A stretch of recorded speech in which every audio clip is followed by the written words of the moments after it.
Hello, everybody. It's Thursday night. You know what that means. It's another exciting episode for the Homies podcast.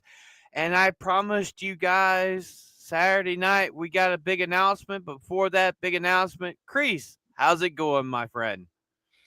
It's going good, guys. We have some very exciting news that Phantom's going to say in the next couple of minutes. But yeah, it is Thursday night. You could have been anywhere, but you're here with us. Ebola, how you doing today, sir? I am alive, and yeah, we're here. We're here, gonna have a fun time. So Okay, so our big announcement. I'd like to welcome Ronin, also known as Rhonda, is officially a member of the Homies. Congratulations, my friend. We took the vote last Sunday, and everybody, Ronin is one of the crew. So, Ronin, how's it going, my friend? Hello, everybody. Y'all know who I am. I'm RoninTheCrusader, and I am now officially a new member of the For the Homies podcast. And I just got to say, it is an honor to do that. It is an absolute honor to be here. I'm glad. I got to say, I was surprised to be here after I show up on Late and Gay. I will say that. But I'm here. I'm a member. I'm part of the team. Let's do this. I'm hyped. All right, Kreese, what we got up first? I think we got a little box office news, don't we? Yeah, so lately the box office has been bad. From like Sydney Sweeney's movie dropping 96%, even worse than the week before. We got Predator Badlands, that's not been good. However, that movie has dropped significantly. And then also, I believe, what was the third movie? Running Man. The Running Man with Glenn Powell. That's not doing good. And also, what's his name? Tom Cruise actually accepted an award, well, participation trophy, Oscar or whatever. That's all going to be put into one thing. So, what do you guys feel? How do you think Hollywood is going to do going forward? Well, let our newest member go first. So go ahead, Ronan. I mean, I gotta say, I'm a little disappointed that Sydney Sweeney's movie isn't doing all that great. Good, yeah, I think it's that female lesbian boxer movie, right? Christie or something like that. That's Yeah. the one. Yeah. So I know it's kind of a niche sort of story, but I mean, I would have figured that Sydney Sweeney enough would have at least gotten some people to go and watch it. Then again, the way that she looks, she is kind of frumpy in it. So most people probably don't want to see Sydney Sweeney looking frumpy. They want to see her like how she was in Madam Web, all hot and sleek and all that stuff, right? I mean, hell, I'd like to see that too. But I'm surprised that the movie's kind of failing, especially considering the what was it again? The American Eagle she's got good genes commercial and everything. And then of course the interview she had before where she essentially just shut that one lady up without actually shutting her up, but basically kind of putting her in her place. Like she just wanted to do the ad. She wasn't trying to make a political statement. Yeah. But I guess the star power is not enough for her. Plus, you got Ruby Rose like panning the damn shit. We talked about that last week. So, Oh yeah, she's yucking it up. But I mean, what does she got to really yuck about? Her fucking Catwoman show is just bomb. Catwoman Gone now. Oh no, Batwoman. Batwoman. Well, It was so bad he forgot what hero yeah, was. exactly. It was so terrible. I completely forgot what the hero was. This is just how I felt. Whatever, like depending on who the biopic is about or whatever, most people just don't care about biopics. To be honest with you, that's what I'm noticing or whatever. I Christy, I know a little bit about her boxing career, but not too much or whatever. I think it looks like it's one of those I survive abuse type of movies, and I don't think that a lot of people. I mean, no offense to not saying that no one cares about domestic violence or anything. No one doesn't care about a lesbian woman that was beaten up by a dude. I mean, hate to say it or whatever, Um, and also shout out to my boy DA or whatever. Since like you got Predator Badlands and the Running Man that are already existing franchises or whatever, most Generation Z and Generation Alpha do not care about these old franchises either.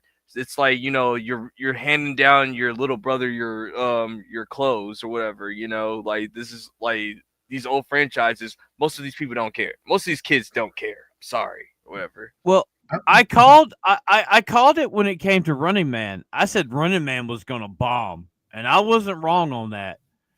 A lot of people have like went through and they're like, "Oh man, the one that Schwarzenegger did in the 80s was way better." I'm like, "Well, no shit. No shit, fucking Sherlock." Well, the oh, go ahead. Ebola.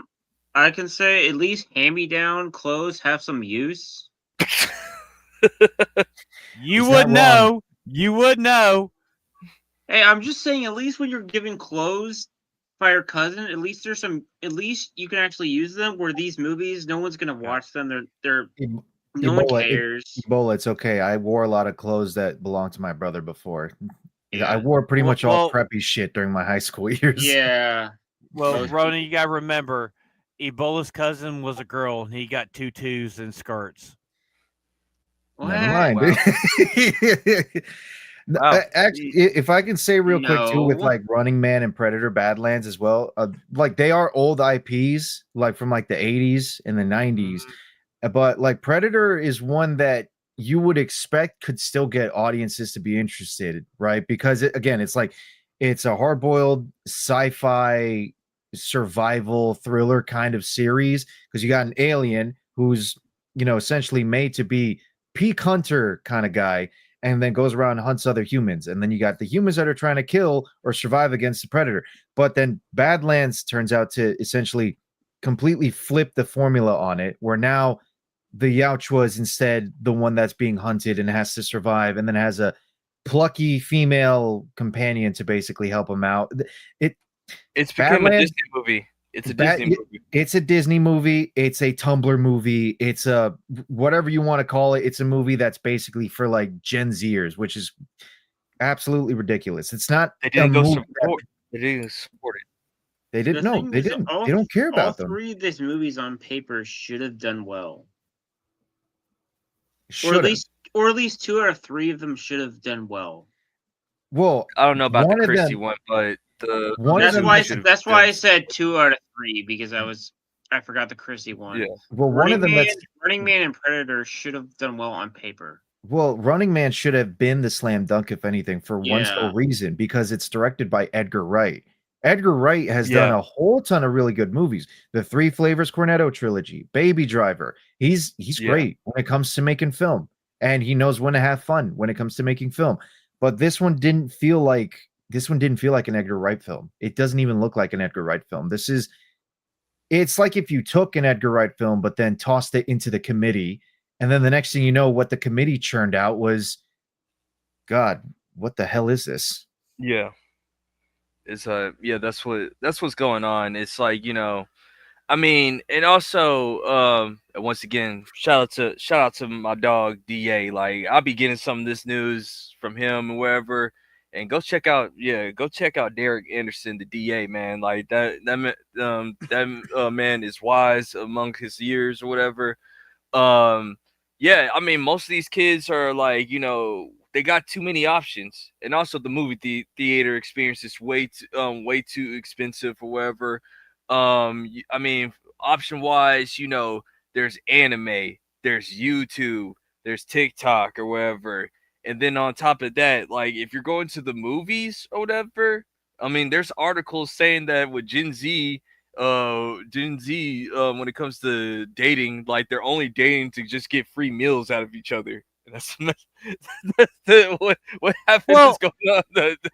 I mean, a free meal is a free meal. Man, we talked about this before.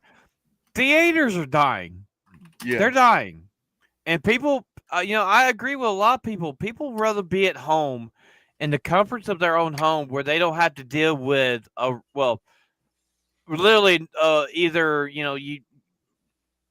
Let's be honest here. Let's be fair about this. To be fair, um, Yeah. To be fair, theaters are not packed like they used to be. They're just not anymore.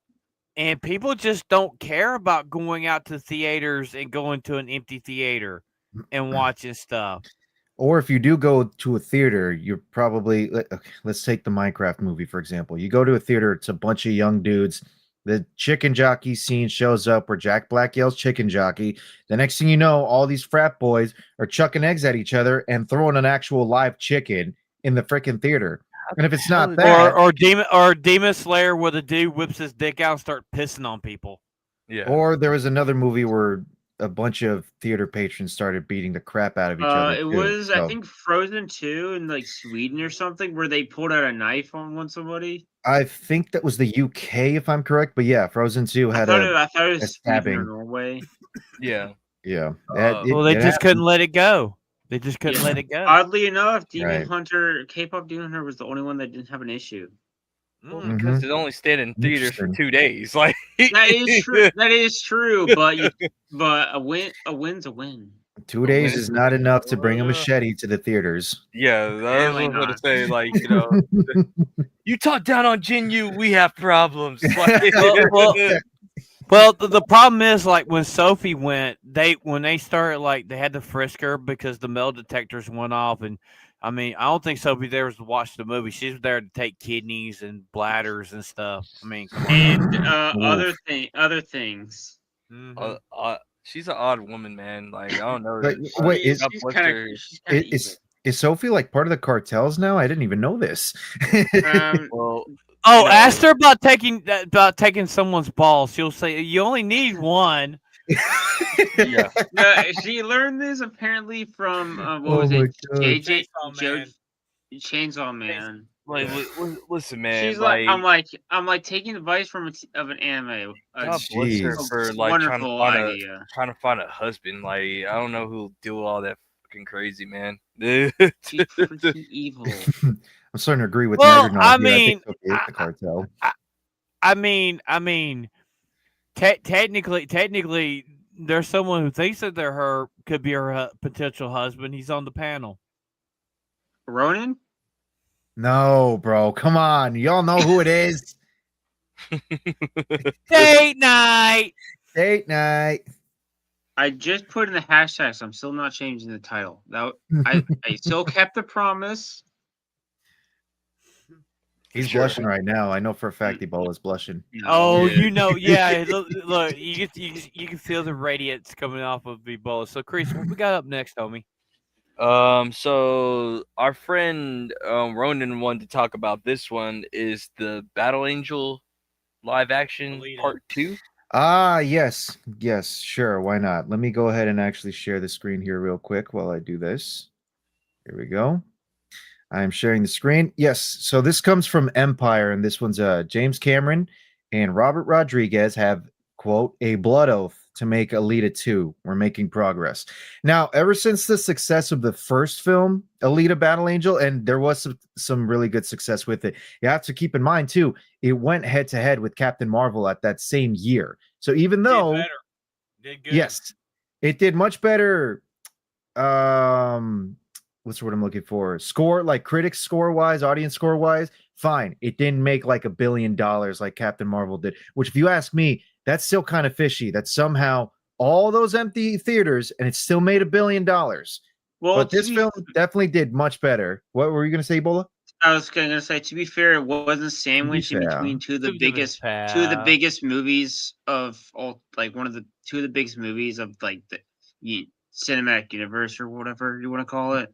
Yeah, it was in between Infinity War and Endgame, and with the post-credit scene for Infinity War, they were suggesting Captain Marvel. So yes, it was a similar case. Like, no, actually, this is the Captain Marvel is the one special case. I almost compared it with Black Panther, but Black Panther, like, that got successful on its own.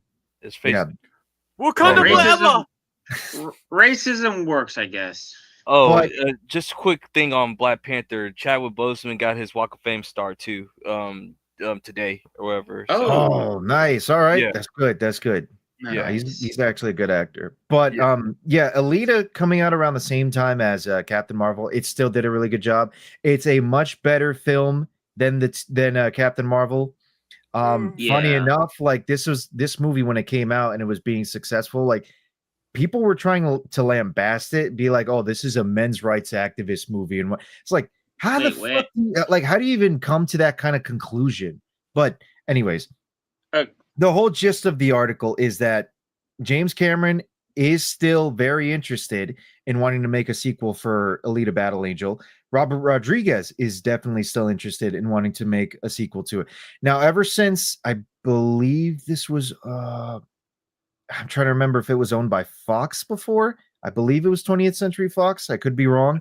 But ever since the purchase had occurred from Disney to basically own 20th Century Fox, and then they renamed it to 20th Century Studios, the plans for a sequel kind of just went on hiatus, a very extended hiatus, long too extended, shall we say. But these two are still obviously interested in wanting to make an Alita film. And I definitely want to see a sequel to this film as well, because the first one is a very entertaining film. It's very great. I haven't had a chance to watch the OVAs, the original OVAs back from the 90s of what They're this so originally came good. from, which They're is, so good. oh, really? Nice. yeah. So it So, does say it was 20th Century Fox. okay, good. So I was right then. Yes, originally it was 20th Century Fox, and then of course, Disney now owns the 20th century. Well, most of the Fox brand, apart from like the news agency. So that's why they rechanged 20th Century Fox to 20th Century Studios. But yeah, the first film was absolutely great. I liked it. The storyline's great. Rosa Salazar as Alita is really good. They do a combination of like CG with this as well here too. Like they use the motion capturing and everything, but it's really good. And the emotion that's portrayed through this character is really great. Like I actually would believe that even though she's mostly more machine than human, like she definitely feels like a very human character, and just it's What's up, amplified by Bedlaw? Rosa Salazar's performance. Ratlaw, what's up? But So it's the one thing I did like, so I watched the behind the scenes stuff on them making this movie because I haven't seen it yet, and I do want to watch it. They literally made her eyes bigger, like in the anime. They literally Yeah. used CGI to make her eyes like more bigger, like Alita yes, from the OVAs. And I was watching that, and I was like, dude, I've seen clips of it. I've seen like the clips from the movie. I'm like, I love Alita. I remember the OVAs. I watched them back in the day, and I was like, damn, this is tight. oh This yeah. is tight. It's pretty And good. that law that. Oh man, but it's such a shame, honestly, that like because it did a really good job in the box office. It did a good job with critics. It did a good job with audiences. But ever since, it just kind of hidden away, sadly. Like James Cameron's still making all those friggin' Avatar movies, and somehow they always end up making $1 billion or $2 billion. Half the time, I can't even remember like the plot for most of them. It just kind of feels like Last It's of the the same Mohicans and plot. Dances with It's the Wolves in same Space. It's the plot same of plot. No, man that's versus pretty much it. creature. Yeah. Yeah. The only thing I'll give credit to the Avatar movies is that you still have Sam Worthington in them. And I Yep. kind of like Sam Worthington. He was gonna be a big deal back in like the early 2010s, and then he just kind of faded away. But this is the one thing, Avatar, that's still giving him, some money and some roles. So I'll give him props to that. Well, I I did. mean, I when did it like how the second one was like family oriented. Well, it's because in that film, Jake Sully had a family and everything. I like just yeah. remembering from having watched it. He had a family with what's her name? Zoe Saldana's character. I can't remember what it Yeah. was. But yeah, Yeah. and then other stuff happened in it. I'm trying to remember, but it was a while ago since I watched the sequel. The army guy came and tried to destroy his family, and then they had to run away to the water people. Right, the human supremacist who now became a blue cat person. A blue animal. Well, you person gotta with a remember tail. now they're gonna be red because they're fire. Oh Have yeah. you seen the So- clip of the one they're fucking red? Indians. Mm-hmm. Yeah. Redskins. So they're gonna be Indians, or Yeah. the I- Fire Nation. I mean, they're all basically Indians. It's just a different branch of Indian that they're fighting Pocahontas. now. Exactly. That's all that Okay, it is. okay. So Are it's they? historically Are they? accurate. Are they? Or welcome to the Quickie Market. 7-Eleven or spiritual. Where's Campy with the disclaimer? No, it's actually a BP gas station Indian. Yes, there we go. Do not redeem. Do not redeem. Do not redeem. Oh, God. Ash and fire crotch. Jeez. But sadly, it's not the crotch. They all have sex with their ponytails. Yeah, That's how they communicate with other species or something. I don't understand. Okay, so then I know we're getting off a tangent on this, but does that mean every time they're connecting with the animal, they're Oh god. bestiality, They're- baby. Instead, they also use it to look through their memories and stuff. Jesus. Well, yeah, I don't they care. can do that as well too. I But don't. I've never. Like the whale. I have to say, when it comes to Avatar, I love the video game. I hated the fuck. I never liked the movie, but I liked the video game that was with the movie. Well, There's the final really cared. final frontier or whatever it's called. It was the first one, Oh, the first game. oh, the older one that came out The for like Xbox. 360 one. Okay, yeah, that 360. one. Oh, Yeah. that one. Yeah. Look, Yeah. putting all that aside, I'll say the one of the few films that does this type of storytelling much better is District 9 and The Last Samurai. I prefer those two films when it comes to the whole noble person embracing the savage tribe kind of storytelling. Yeah. The white savior complex thing. Basically, that's basically what it is. The But Blue I much Savior prefer complex. but I much prefer District 9 with that kind of storytelling. I Honestly, agree with that such a good law. film. This is so true. It People also were has no stealing fans dogs. outside Jay. See, Drinker actually brought up the same thing as well too. Is that like the movie somehow makes over $1 billion because of the fancy special effects and all the CG. No one remembers any of the plot or No the one talks characters. about it. I only remember because Sam Worthington's in it, and and Zoe Saldana. But other than that, like I don't really care. There's like there's no fans either of the movie. I'm Unless sorry, you're- like unless Disney's you're gay. Pocahontas did way better, and that was historically inaccurate. Yeah, it was. I mean, true. It's like at least Outside- you could outside- quote the What? Savage song. You could quote the Savage song. You know, the land is mine. Savages, barely even Only thing I human. God, I love that. One is one of the So children good. died. No. You when it comes to Pocahontas, What do you try, Florida- man? Are you trying to be Florida? Are you trying to be Florida State or over here?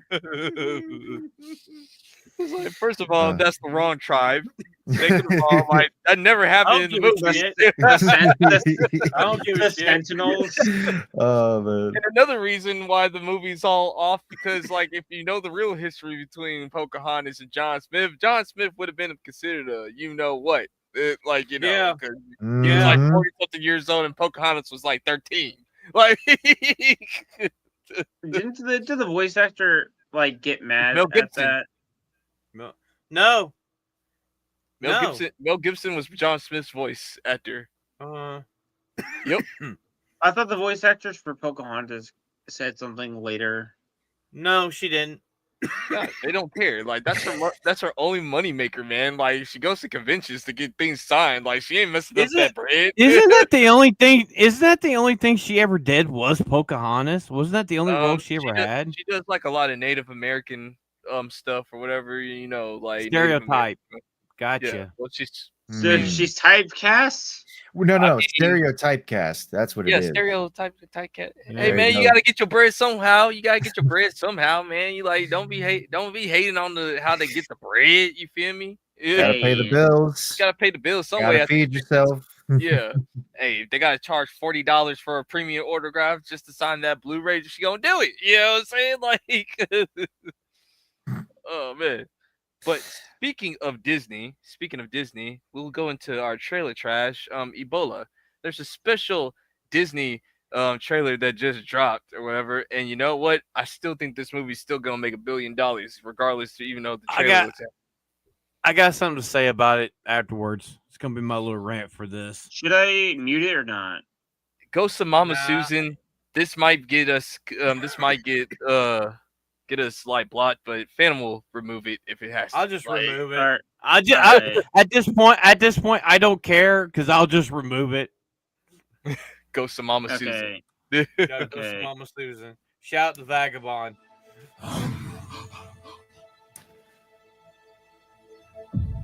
I am a girl who loves my island. I think, we should talk over it and everything. And first of Yeah. all, Okay. The one thing I want to say about this movie does not deserve a live action. You know why? Because it's too early. Because it just came out a few years ago. Right? What- So, it came out Yeah. like 9 years ago. yeah.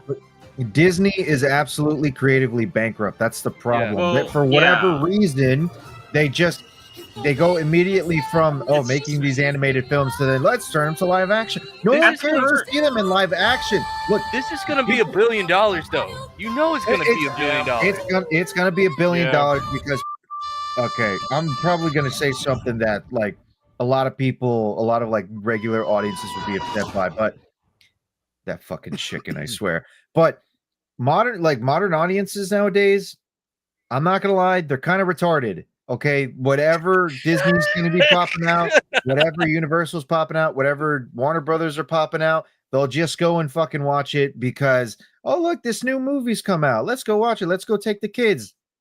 Yeah. You can't even bother giving us like better entertainment anymore on any of this crap. You have to basically shell out the animated film, then make the remake that's live action a couple years later. You can't even give us anything. I mean, to Disney's credit, because they're working with Pixar on this, obviously, they have that one new animated film. What's it called? It's the one where the girl puts her brain inside of a robot beaver and then tries to blend in with animals. I think the trailers just came out today for it. I can't remember what it was called though. She's a furry. Never heard of it. Basically a furry. Like literally just came out today. I'm trying to remember what the damn name of it was. So You she's don't even Tobias remember. Hayden? That's not it. I mean, So she's yeah, Tobias fine. I Hayden? don't remember. Basically, like female Tobias Hayden from what it looks like. But at least they're doing something unique, shall we say. The only thing I can say to that is that okay, it's a different idea. It's not like another sequel like they're doing with Toy Story 5 or a remake of another film like with Moana here. Why they did that, right? Is because like when they saw the success of K-pop Demon Hunters, they have no more excuses. They're like, well, damn, like we can't pull that excuse anymore. Like they tried the whole ad of no one likes new stuff. No, we do like new stuff, and but then it has to Disney be good. got destroyed, and then Disney got destroyed. They had to stop using that ad. Guillotina in the chat said it was Hoppers. That's what it was called. Oh, and Nishi said it. Yeah, it's Hoppers. That's what the movie's called. We're gonna talk about a movie that's like technically it is a remake like later on that was actually well made, but the thing with me is nobody cares. No one cares. It's gonna be $1 billion. Oh, it's good. Yeah.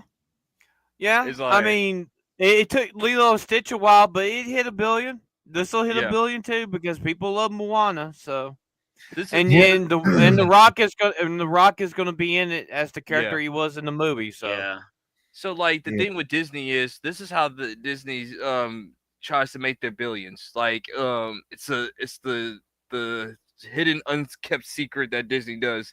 They maximize their way into the theaters. They keep the movie in for 90 days in the theaters or whatever. That's how their contracts are set up. So and then this is gonna be during the summertime or whatever.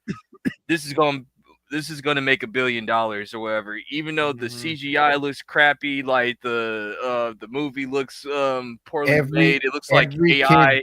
Every kid's gonna drag their parents to go and watch this film, especially because you said it's coming out during the summer. There's no school. Yeah, they're all gonna want to go and watch this. And also, dude, they're gonna do the welcome song, man. Like, which that welcome song is pretty fire though. Like me and my little cousin, like we like the welcome song or whatever. So it's like, pretty I ain't gonna lie. catchy. It's pretty catchy. It is. Like, it is. The welcome song is gonna be doing. Never good seen or whatever. Moana. Never seen Moana. Don't care for it. It's okay. It's actually not that bad. I'm not even gonna lie. As a person that has to watch, like uncle / cousin duty or whatever, like watching the kids, make sure they ain't doing anything stupid or whatever. Watching Moana with my little cousin or whatever. She like the. Oh, you're welcome. Like I'm like, what yo, can I say except you're welcome? Yeah, something like that. It's pretty catchy. Like it's like I only know that one verse just because it's used over and over in memes all the time. That's why I know it. But yeah, I know what you mean. It is very catchy. A lot of the kids are gonna like it. It's like it's like okay, for my little cousins thing, like they love K-pop Demon Hunters or whatever. And they're more into the anime stuff or whatever.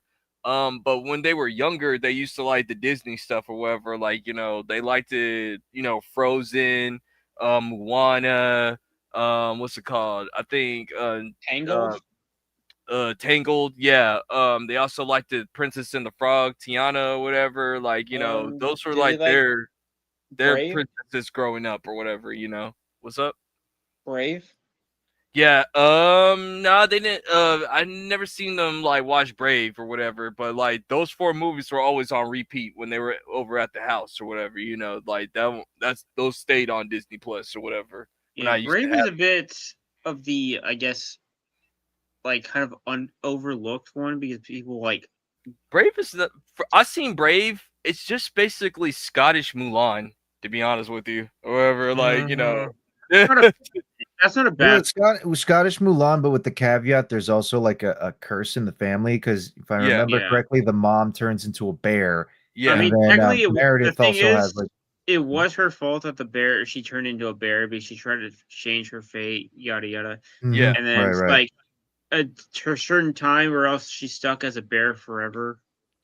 I mean, well, since this is about Disney or whatever, like, I know, like, they have taken out the DEI inside their thing, but we all know that's not the case or whatever. They just took it out because it's not gonna make them any money. Renamed it. They're rebranding it. That's they're doing rebranding it. Bridge. They're doing the classic bridge thing. So they changed the DEI stuff, obviously, but they're just kind of changing the name of it. It's still gonna be there. They just know that public perception is obviously against the DEI stuff, so they just gotta be more name it more smart about it, shall we say? Yeah, more deceiving. No, I mean, yeah. When it comes to the DEI with Disney or whatever, like we all know, like Marvel's still gonna do their thing with the like. I don't think they're gonna get it or whatever. No, they're not. Star Wars is dead. Or whatever, like I just like if Star Wars is to drop a movie right now, I just don't care enough or whatever. I think the only thing that they have coming out recently that would actually do anything is the Ryan Gosling Starfighter movie. Yeah. But I heard it's always the movies that you don't for Disney. It's always the ones that they don't care about that do the best, like Andor, all their. I heard that Daisy Ridley is supposed to make a small appearance inside the that Starfighter movie or whatever. Never mind then. That's the rumor though. Depends the context of actually Rey being in the movie, or if it's just if it's just Daisy Ridley in the movie, not as Rey. I don't know how that will work out or whatever, but okay, I mean, yeah. I think. Shout out to Mo Zamboni in the chat. Avocados galore, baby. Let's see those avocados. Avocado Mo, what's up, man? Avocado Mo, thank you very much for the congratulations, sir. And also, we gave him his job. People just got to keep on reminding. We have to. I do wonder if I'm. Yeah, Ronan, we got to tell you this story. So when we had Jay on the homies, we showed Jay the famous clip of Mo saying, what he wants to take. He wants to see what it tastes like, and that's how he got his job with Jay. And if I'm correct, Mo is going to be on Kwanzaa. Sunday with Matinee with the Homies, because we're going to be talking about Thanksgiving movies. All right. And also Kwanzaa. So you better bring the Koopy hat again. Yeah. Oh boy. But yeah, I don't know, man. Like, that's, I don't know how you guys feel about the whole entire Disney thing. But I guess my last thing I guess I'm gonna say is I wonder. I've been right 3-0 for this, but every time they've done a live action in recent times, the foreign singers are always better than the English one, and sometimes look better than the actual actor that they get for the movie. I mean, I think with their live action, man, depending on what it is, like, once again, Lilo and Stitch, we knew that one was gonna happen. That's gonna be $1 billion. This is gonna be $1 billion. Yeah, at least in terms of the princess movies. Yeah, but as far as like the Rachel Zegler's, she ruined that from being $1 billion. If she just would have just stayed this course, it probably would have made at least 800 million or at least 500 or 600 million. Because I know with when it came to the Little Mermaid, Halle Berry, even though she didn't like discourage the fans or anything like that, it's just that she didn't look like the character. That's what it was. Or whatever, worldwide, it just did not appeal to anybody because, let's face it, Ariel is not black. Or whatever. Hey, isn't the rumor that they're doing a new Hunger Games with Rachel Zegler again? The trailer just released today. Again? So she was in the sequel to the other one. It's what is it called again? You had Ballad of Songbirds and Snakes, which was like a prequel for Hunger Games, and then I believe the next one is called Let me check. Morning of the Reaping or something like that. Sunrise of the Reaping. That's what it was. Sunrise of the Reaping. That last one bombed. I mean, why the hell you don't want to make another one? Fuck. Did it actually bomb? I just don't understand why Suzanne Collins is still making books. Like it was fine with those 3 books. Hunger Games, Catching Fire, and Mockingjay. That was fine. This is apparently these ones are a prequel to the Hunger Games, and the main character is basically it's President Snow from President Snow and how he became President Snow. Basically, yeah, it's basically what it is. They're easy to make. They're cheap to make. It's a lot of practical effects. It's easy. It's easy for these things. It's basically what the kind of in a way the Fantastic Beasts movies try to be, or if they made a show based on how Voldemort became Voldemort. Mm-hmm. Yeah, that's basically what it is. But of a character no one really cares that much about. Yeah. Hunger for Profit games. Hunger for Profit. I will say the funny thing is in that Hunger Games movie, she was singing and 199 showed up in the movie. So I was wondering something. If the government hadn't reopened, you think there'd be Hunger Games going on with the people that didn't have SNAP benefits? Depends how long it went unreopened. I mean, didn't they say they're still shutting down SNAP benefits? We'll probably see Hunger Games happen soon enough. Well, no, I mean, I'm not gonna get too political or anything. Right. Like they just put in a bill not too long ago. Trump just signed a bill saying like, okay, if you're gonna do snaps, you can no longer use fast food with snaps and everything. I'm making a new bill. No snacks. No snacks. Is gonna no snacks and no burgers. What if you work at fast food? Yeah. So now we'll talk about that next week, Nietzsche. You're not going to McDonald's. Yeah, you can't go to McDonald's on the government's dime. Sorry for that, people. It was just right there. I just wanted to at least say that. But what we got next? Yeah, let's go to our next subject. Ebola. Me and you are about to cook right now on this whole entire Narnia situation. I'm gonna let you go first. absolutely retarded. Oh boy, here we go. Like, first off, like it's not even set during the London Blitz. For one, it's set in the freaking 1950s or 60s. Oh God. Like I saw, and I think there's something. I saw some pictures that's like something on rights issues or something. I'm like, please just stop. Stop. Oh boy. Like, and they said rock and roll. I'm like, yes. When I think of Narnia, I think of rock and roll. I'm like, London Blitz, World War One, where London's getting bombed by the Germans, and they have to escape to a town by someone they know to hide there while the war is going on. So Assuming the first season they make is Lion the Witch and the Wardrobe, but if they make, I think the actually rumor is they're making Magician's Nephew first, and apparently, Ebola. Remember, Aslan's gonna be a woman. yeah, that's what I was going to mention. Aslan's going to be a woman. Please kill me. How do you turn the Jesus lion into a woman? For God's sake, Wait, hold on. God's a woman. Just remember, God's a woman. Yeah. I got something to say after Ebola. Like, yeah, go ahead. Finish up, Ebola.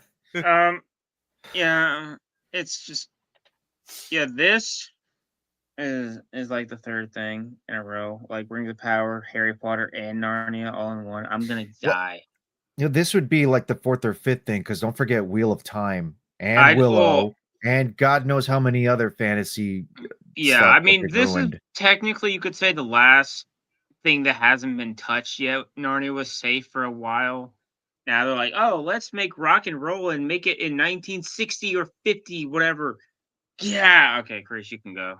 So I already know where this is going with the rock and roll part.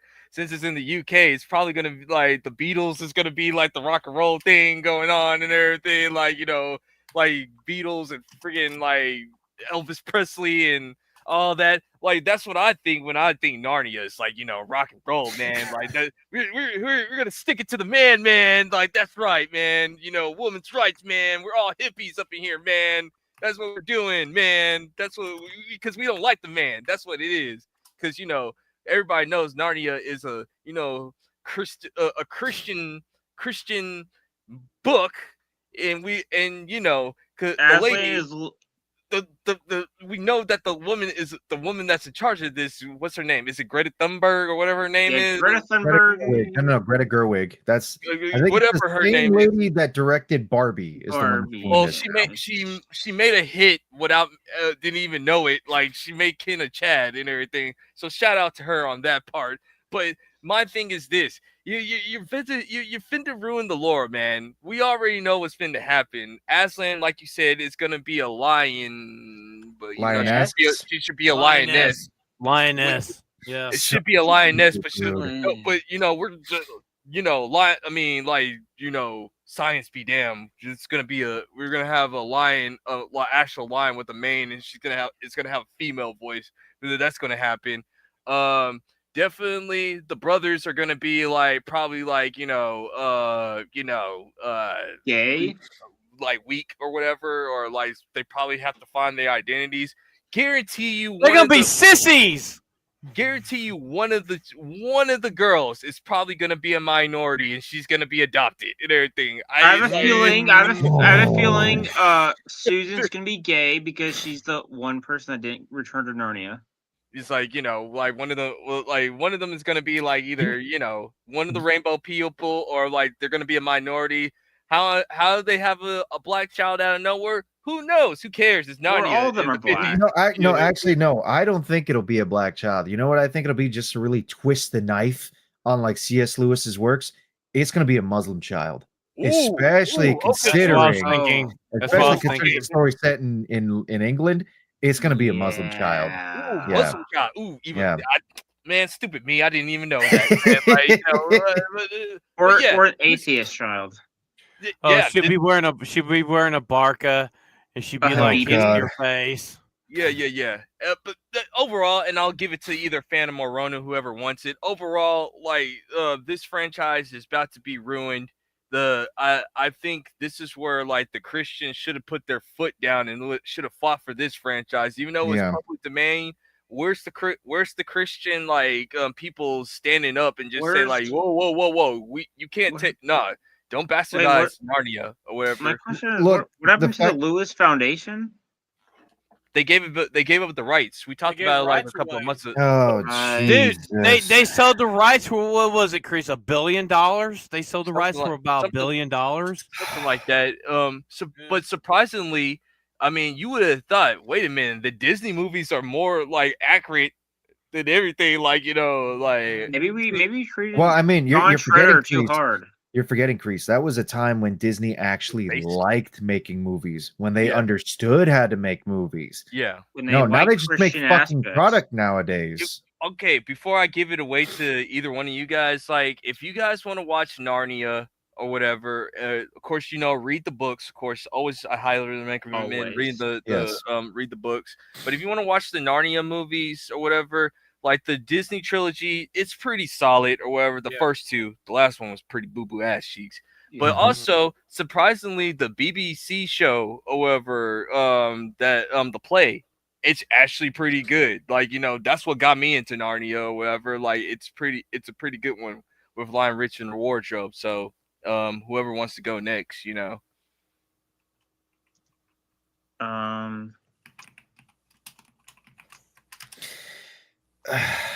don't know. I don't have much words, unfortunately, because so I didn't grow up watching the Chronicles of Narnia films myself. I do know about the funny Jesus line and the fact that Aslan was voiced by Liam Neeson, which is pretty cool. I'll say this too. I keep constantly getting, because I follow a couple of like Christian accounts on X, and they keep reposting the one clip where Aslan's talking to the little girl, because they're about to like leave Narnia now, and like Aslan's telling them that in my world, in your world, you will know me by a different name, all that kind of, really nice stuff. And obviously, it's supposed to be a reference to the fact that Aslan is meant to be Jesus as the lion, because Jesus we always refer to as the lion and the lamb and everything, which is really nice. It's a very cool and touching thing, I will say. Greta Gerwig, of course, wanting to buy the rights to make this thing and then doing everything that she's doing with it. Obviously, it's another franchise that was once created by Christian and once celebrated by Christians, now being bastardized and bent over the barrel and just ruined beyond recognition. Look, Kreese, you said before that where are the Christians that, trying to stand up for this? If the Christians and the Catholics didn't stand up for Lord of the Rings and now that we have Rings of Power, that's true. I'm not surprised they didn't do it with C.S. Lewis's work here either. I did say this. When Paxton Rings of Power was starting, that I think that this is going to be a bigger backlash than Lord of the Rings, because unlike Lord of the Rings, Narnia has a linear story where Lord of the Rings has different timelines and time periods, and Narnia is one linear story. So I think it's going to be a bigger backlash than Lord of the Rings. But the time period, the time period is it's specific. It has to be in the 30s. Like, it has to be in the 30s and the 40s. Yeah, right. It has to be there. Like, it's specific time period. Go ahead, Phantom. Okay, I got something to say on this. And Vetlaw, I hope you're not going through a fucking drive-through right now. Oh boy. Watch what they're gonna do with this series. I fucking love the Narnia movies. I love the first two. Second one was, like, I agree with Kreese, it was fucking dog shit awful. Now they're probably gonna add fucking trans people to this. They're gonna make one or two or more of the characters gay. They're gonna make the animals look fucking retarded. It's a fucking dumbass premise to why fix something that's not fucking broken, for Christ's sakes? Why? Even though, I mean, Jess was happy what Amazon did. Rings of Power is her favorite show around the world. Hi, Jess. But when it comes to this series, it's beloved. The books are beloved. But they want to tear down Christianity. I don't want to go much political on this, but they want to tear down Christianity. And the biggest thing that represents Christianity is this series. and they want to destroy it, and they got the power to do it. They're gonna do it. Go back when these movies come out. I just say, fuck that movie. Don't even watch it. Go back and watch the classics. This is a TV show. Well, whatever. Just go and watch. Just go and watch the original. Watch the older stuff. And to preference, I guess could put an explanation. This is not Disney. This is Netflix. Yeah. Netflix own it, so it's gonna be like Witcher. Well, if Netflix has got it, it might have a chance. Well, you know what? I'll just put this much. If you guys want us to review it, let us know when it comes out. We'll review it. I'll be watching Rings of Power, Harry Potter, and Narnia, so I'll be dead by the end. All I'll say is this to Greta Gerwig, the Lion, the Witch, and the audacity of this bitch. Like, I will say, this, dude. Whether you like some adaptation on Netflix, they can be good. So this could be good, but also from the sounds of it, it's probably going to be bad. I like Nishi's answer. Nishi's the Lion, the Witch, and the They, Them. Yeah, man, that's a good one. Like, it's coming, and it's coming. Unfortunately, yeah. Like, I think, and I gotta say something real quick. Nishi is really coming into her own when it comes to memes for Secret Memer. I gotta get that. She's not on the level of the shit meme king yet, but she's getting there. She's getting there. I mean, because it's taking place in the 50s and the 60s, like, you know, I mean, it's in the UK. It's not going to be in the US. It's going to be hippies. All right. Yeah. It's going to be hippies every fucking morning. It's going to definitely be hippies, man. Like, it's a 80% chance this is going to be like something to like say that the hippies were right or whatever. You know what? Communism ain't that bad and everything. Like, you know. So, yeah, it's a full-on hippie and beatnik era, and if that is going to be the case, yeah, you probably know they're going to add some little like, oh, communism's not so terrible kind of thing into it, which is probably the most egregious thing too. Again, as if trying to take a Christian IP isn't bad enough and like bastardizing it. The fact that you would take communism to, and again, I don't mean to get super political on this, but the fact that you take communism to it too and try and like paint it in a less negative light. In the whole thing, but Ronin, communism just hasn't been tried yet.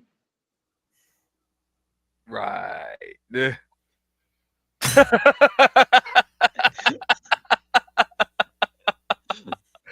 had to walk away. Okay, Campia, you need to do the darn thing for fucking Ebola now. For Christ's sakes, you got to do the disclaimer for Ebola. Is it too late? Is it too late for me to revoke my membership? No. Like, you know, of course, you know, we haven't done it Ebola's way. We haven't done it like Phantom's way. We haven't done it my way on how our communism works. It's just like the truth, man. Like, it's my truth, communism. It's like my philosophy teacher taught me that, okay? It's like, you know, if you don't believe in my truth, then you're the one with the problem, dog. We don't believe in truth no more. Oh, yes, of course. All right, so just what we got up next? Only truth I'll believe in, but I'll end it there. Yeah. So, Kreese, what we got up next? Oh, so we're gonna start one of our main events, man. So, so we got the Gun Gooners and the Snyder Cultists like fighting each other right now as we speak. Yes. Meanwhile, Saudi Arabia, Netflix, and Paramount are fighting for the will, the glory of Warner Brothers, which I think. Okay, so Comcast are the group that's in with the Saudis to get WB. I heard that today. Yeah. I mean, shout out to Ryan on Geeks and Gamers Day was talking about it. So this is one of the older stories on that. Yeah, the Saudi PIF is the one that emerged, but Comcast coming into it now, that's actually a surprise. Yeah. So they're teaming up with the Saudis for it. So like the votes are probably already in, and I think they're gonna announce it like somewhere sometime next month or whatever. So we won't know until like next month on who owns Warner Brothers or whatever. Yep, either way, Warner Brothers is gonna get sold. Yeah. Well, the thing is, you know, if before the purchase gets finalized, they literally have to go around the world to every nation to get the vote of confidence to buy it. That's like they did Right. when Microsoft bought Blizzard and Activision and all that. They had to go around to the FCC or wherever Yeah. each world, each country has a certificate of to get votes to get it. Saudis has got the money. The Saudis has definitely got the money. They got enough money to grease the palms of these guys. Oh, this is going through. This is going through. But I'm gonna tell you this much. I don't think they're gonna let fucking if they let Zack Snyder come back, will it be better? It can't be worse than what the fuck we got right now. Yeah. It would be funny to watch though. So I'm gonna be the one odd man out in all of this. Let me just start by saying this. I am not a Snyder bro myself, but There's always that but. I do like the Snyderverse a lot more than the DCU. I actually do quite enjoy it. Man of Steel was probably the first live action Superman film that I watched. I haven't gotten a chance to go back and watch the Christopher Reeve films. I know that's a terrible sin of me to do. Party? So we got to definitely watch those. But Wow. I will say this, as a kid, I grew up, the first ever iteration of Superman that I actually grew up watching was animated series Superman Superman, the and animated Justice League Superman. And I Okay. liked both of those iterations of him. I thought that they were really good. And then as I grew up, I was like, I actually like this Kal-El character. He's pretty interesting. And then I watched Man of Steel and I see Henry Cavill portraying Superman. I'm like, I love this. I absolutely love this guy. This guy is literally me. I want to build my body just like Henry Cavill's version of Superman. Like I want to do this. And I found it a lot of fun. Are there problems with the DCEU? Abso-fucking-lutely there are problems. There are plenty of problems with it. There's also some good things about it. And I'm hoping, and maybe I'm hoping for too much. Maybe I'm a fool that's hoping for all kinds of weird dreams that'll never happen. But I'm hoping that after what happened with the Zack Snyder basically kind of leaving DC and then the DCU just kind of collapsing, James Gunn then taking control of it, I'm hoping in those few years, as well as the experience and the lessons he learned with Rebel Moon, those god-awful movies, Rebel Moon, I'm hoping more than anything that he understands maybe I need some more people to try and guide me when making these films. The fact that Christopher Nolan is a name that's being thrown out there too, with possibly coming back into this producer, there's a good chance. Now, Kreese, actually, I just remembered because I watched your video about this whole thing yesterday during my break, and you were talking about how there could be a chance if they played this right. The ideal would be getting James Gunn, Zack Snyder, Christopher Nolan, and Matt Reeves to basically try and play nice together to make this whole thing. That would be my plan. My suggestion on all of this, if that were to be the case, then would be, because they thought about trying to make this before, try and make a Crisis on Infinite Earths movie to try and actually fix the damn universes, because right now it's kind of a mess. You have James Gunn's universe with Superman, and then of course we don't know if we're going to see more of that. Then you got the Snyderverse, where that is kind of turning into a quick mess. They tried playing the Marvel game too fast. They should have taken their time with it. If Zack Snyder's coming back on this, he has a chance to actually take his time to actually build the characters up. And then, of course, you also have Nolan's Dark Knight universe, and you got the Elseworld stuff that's going on with Matt Reeves. You have a chance to actually build something good with this. And if you did a Crisis movie, you could actually fix a lot of the multiverse shit in this, and then have these four work together to make a unified universe. That's just my idea. Well, Ronan, the thing is, the CW did a perfect Crisis on the CW with Arrowverse. I remain vindicated. I'd almost actually forgotten about that, but you're right. Yeah, Arrowverse actually did a Crisis on Infinite Earths. Yeah, and it was really I didn't watch it, but yeah, you're right. I heard that people liked it. Now, for myself, when it comes to this, I'm going to be devil's advocate for this, because with what happened with Snyder, and you also have to think Nolan has issues with WB. That's the reason why he left WB. And went to Universal. Yeah. When Universal now could I mean like we talked about this the other night, and I agree with Kreese with this. If they throw enough money out there, they'll come back, regardless of what they said in the past. Money solves everything. But the one Oh, thing, yeah. the one hope that we're going to talk about Welcome to Derry here in a little bit. But the guy that's doing Welcome to Derry, he is the director. He's the director of Batman Brave and the Bold. And how Welcome to Derry is going. Me and Kreese, we talked about this last night, and Ebola and Jake, we all agree that if this guy's at the helm of Brave and the Bold might actually be fucking good. Make it supernatural. Right. Mm-hmm. Is that it for you? Well, when it comes to Snyder, I think that this is a good troll because I mean we know that next year Gunn's contract runs out, Right. and they're not going to get rid of Gunn. They're not going to get rid of him. I just want good movies. Yeah. Yeah. Same And here. I think probably the only good character that's going to be like coming up closely soon is going to be Lobo, and it's going to be Jason Momoa as Lobo. He's going to steal Supergirl, hands down. He'll steal that movie. He'll be the character to watch in that movie, straight up. He was as Aquaman in Justice League. His first movie was phenomenal. His second movie was trash, but it was more trash because of Amber Heard. Yeah.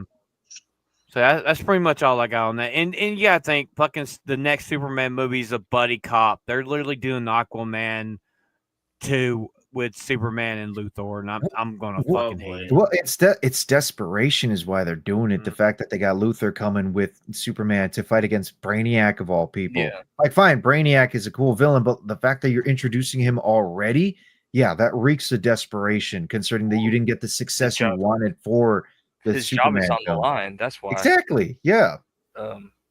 Ebola, do you have anything to say before I go? I think the likelihood of them, as funny as it would be to watch the gun people have a mental breakdown. Yeah. Do I think it's realistic? Not really. Like they trash this universe I think Snyder is just engaging with the trolling, and because I think he's doing it because he also is doing a movie with the Saudis, but he's not. It's not involved with DC at all. So I think he's just engaging with the kind of with the tone of the DC and Warner Brothers, and he's just kind of trolling. He's just fucking with people. That's what Snyder's doing. He's either people. fucking with people, or he is vaguely just trying to be like, I'm looking for my next job. Would you guys like to call me back? Kind of thing. Maybe we don't know. Yeah. So at the end of the day, I don't think Snyder's coming back. I think maybe they get someone else that has never done. I don't think Nolan's doing it either. So if Gunn is gone, they might try to get someone else not involved with the DC at all. Mm-hmm. Yeah. So this is I said my piece in my video, but I don't mind repeating myself. I think from what the rumors have been saying, they said that Snyder that Gunn is gone if the Saudis take it. But of course, take it with a grain of salt. Things are subject to change, take it with a grain of salt or whatever. Mm-hmm. But my thing is this.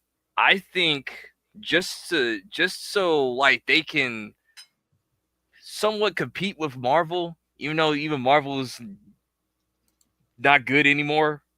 I think they need to team up with each other because they're better together than they are apart or whatever.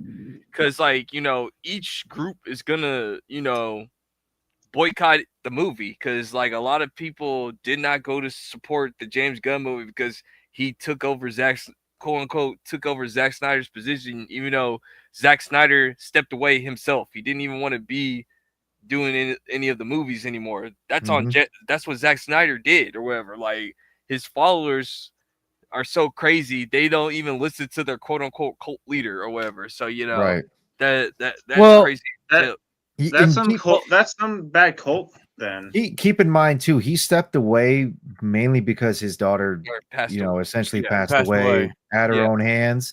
Again, that's why I'll give him some respect when it came to everything that Yeah. he made, and I'll give him some respect when he actually stepped away from it. Like I said, I'm not a Snyder bro myself because I Yeah. know when to give up when it comes to this kind of stuff. Yeah.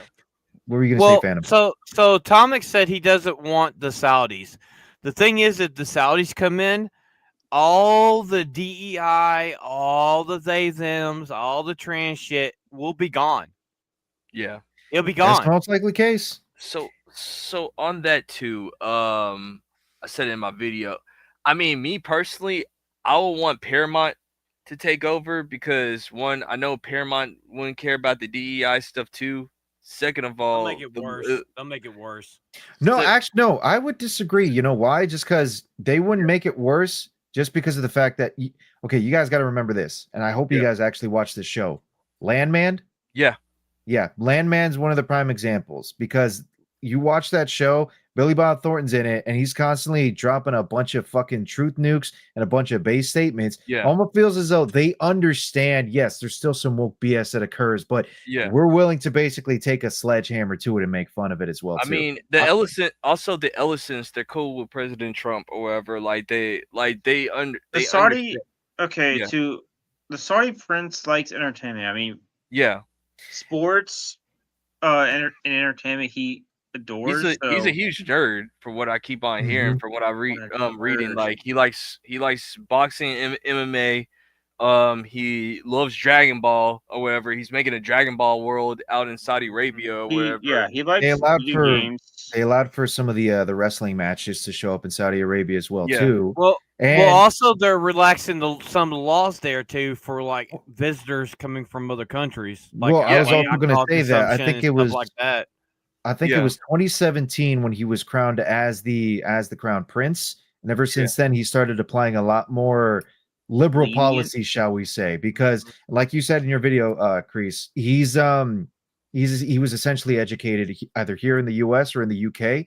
So he's been more or less westernized to a certain degree. He doesn't allow his Muslim and Arabian teachings to kind of like keep him in a very stringent worldview. Yeah. He's very much opened up a lot more to the I Western think world. he convinced. I think from what I heard, like he convinced his dad, like, listen, hey man, like the oil ain't gonna be here forever. Right. And like we need to start expanding into like like get more concerts out here, get more entertainment and hotels out here, Get and more like theme parks. get more theme parks Look out at here. Riyadh. Look at Yeah. Riyadh. Riyadh is literally the jewel of the Middle East now. Mhm. I mean, Yeah. it's now Literally, like it it's is. now like the center of like video game competition tournament now. Right. Yeah, That's you got. another one too. I mean, if it's not Esports World Dubai, Cup. it's Saudi Arabia. Like Dubai and Saudi Arabia are like competing for American dollars or whatever. They understand. Like, listen, if you make it open to the Western world, they're gonna come or whatever. They're gonna come or whatever. That's They right. don't. They're not. They're like politics aside. Like you got to kind of loosen the laws for the Westerns because they don't know your culture or whatever. And you gotta be okay with that. You know what I'm saying? But be like Japan. Like, hey, there's certain parts where you need to stay at or whatever, and then this is the rest of the countries for the commoners or whatever. Japan or- has Right. this Nihon only clubs, and people call it that's mean racist. Like, No, you messed it Japan up, has Johnny a Somali. Japanese only clubs. They want to only Thanks, Johnny. socialize with Japanese people. Thanks, Exactly. Jolly Somali. But Yeah. No, this was before Johnny Somali. Just some people saw it and called it racist because I mean- they don't understand that. Well, just going back to what I was gonna say, like me personally, I think these four men, if Paramount or the Saudis buy it or whatever, I don't want Netflix. I just want DC to finally come as a good cohesive universe because I'm tired of seeing bad DC movies. I'm Right. I'm tired of it, bro.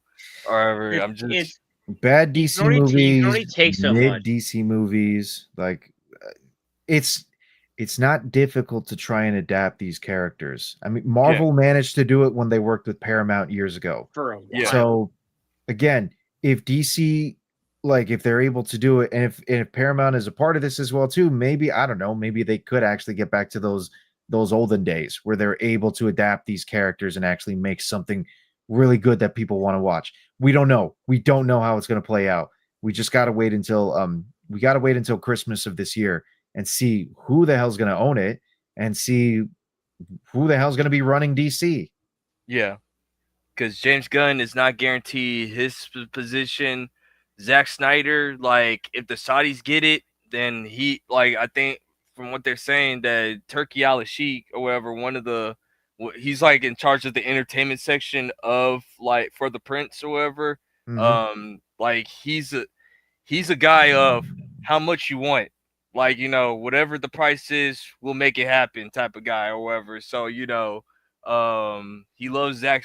From what I heard, like the Prince of Saudi Arabia is a huge Zack Snyder fan. So like, there's a high possibility that if Saudis get it, Gunn is out, Zack's in charge or whatever. Like that's just There's You guys think he might have spent a good bit of his oil money to try and make a bunch of Snyder Bro bot accounts just to try and hype this up?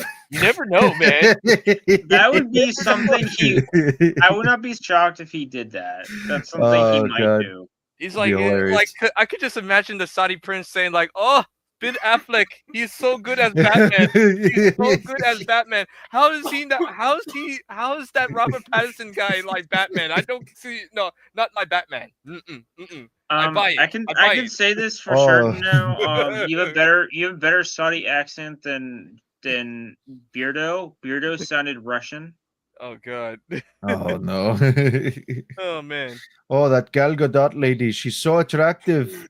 Make sure she don't wear the burqa. She must show her muscle as Wonder Woman. It's like, sir, she's Jewish. Okay, we won't behead her that badly. Okay. Not that badly. It's like, but okay, I think we can switch to our next subject. Zelda. How do you guys feel about Zelda? For all you Zelda fans. I like what I've seen so far. So good. Hey, Ebola, can you show the pictures? Yes. Of Zelda. I can. I do like how it starts. It's just kind of funny. Hey, Ebola, have you noticed who's in the chat, man? Is your other girlfriend with the split personality, Casey and Cassie? Who? I do like how this tweet just starts. Hi, this is Miyamoto. Yes, good old Miyamoto. He's in charge of this whole entire project. Go ahead, Ebola. Yeah, so it looks very accurate to Link and Zelda. Yeah. My just question is which game or timeline are they choosing from? Because there's three different ones. It looks like Breath of the Wild. Yeah, looks like the most likely scenario is it's going to be Breath of the Wild. Yeah, that figures. But the thing is, he's wearing his classic green instead of the Hey Heroes tunic. Well, it could also just be a sort of anachronistic presentation of Legend of Zelda. Like we said, yeah, it's Breath of the Wild most likely, but it could also be some other iterations that they take as well, bits and pieces to just kind of combine it. Because odds are this movie is going to be its own story, just like how a lot of the games are their own story set within the Legend of Zelda timeline, shall we say. It's the timeline for Legend of Zelda is kind of interesting because each game does take place after the other, but it's almost like 100 years, 1,000 years after each game. But somehow Link and Zelda always reincarnate and always go through the same shenanigans over and over again. Kind of interesting. Can I ask a question as a Zelda normie that never played any of the games? I keep on hearing like a lot of people are concerned with the bow and arrow of Zelda and what she has. So okay, it's accurate. It's accurate. It is accurate. Yeah, she uses. For everybody, it's the Master Sword. They want to see the Master Sword. is what Right. the shield and the Master Sword. That's what we all want to see. All I say with this movie, Link has got to say, "Excuse me, princess." He's got to fucking say it for the meme. Oh, Yeah. And Zelda does have a bow, a very famous bow and arrow. yes. The light bow.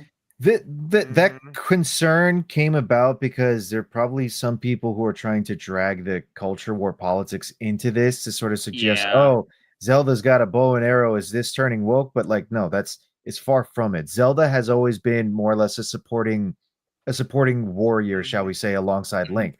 While Link wields the Master Sword and has the Hylian shield with him going up against his enemies, Zelda's carrying a bow and arrow, basically providing covering fire and helping out. That's usually how Zelda and Link have always been. That's always been their dynamic.